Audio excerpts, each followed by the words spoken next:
I remember one time when I was working for Sierra Pacific Power Company up at Verdi, and we were going to this tap, and we'd been out 24 hours then, or 25, I don't remember. It was all day and then some.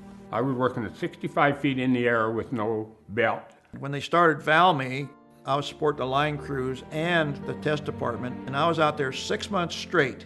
My wife had to come out in April to bring my taxes out so I could sign it. I think the worst part is in the wintertime, you know, when you got that wind, you got the snow. And you got to climb up 127 feet. A pickup truck looks like a toy truck. You're so far up. And the wind gusts were up to 30, 40 miles an hour. Well, if you can imagine what that bucket was doing.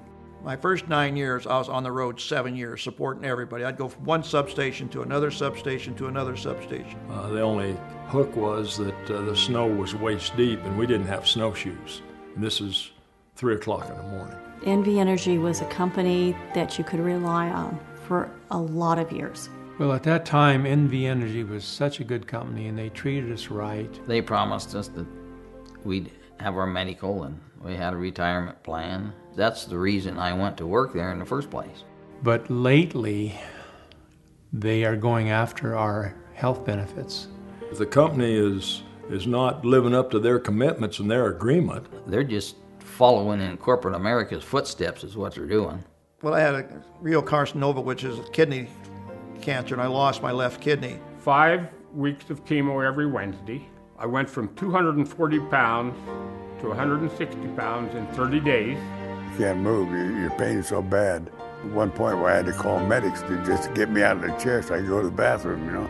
I mean, that's tough when you gotta do that, you know.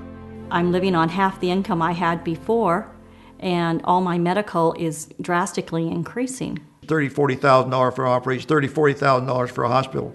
Who can afford that? I'd never heard of a CEO of a power company making $4.2 million, or how much he makes. At 180 plus million profit. They got stimulus money for 134 million, I know that for a fact. Well, we need $1 million to take care of the rest of it. How many yachts do they need? I have to go get another job. They're not short on money, and yet they're cutting our benefits, plain and simple. Michael Ukira, you need to keep your promises. Shame on NV Energy.